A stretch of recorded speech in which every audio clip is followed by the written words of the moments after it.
Let us now create note in Siemens NX drawing. In order to create a note, in the Home tab, go to Note. Here you can type the note you want to type.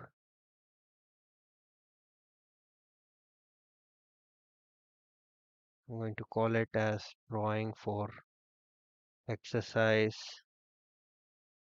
purpose. Click on the location where you want the note to be and click close. So as you can see, the note is created here. You can position it anywhere you want and place it in the location.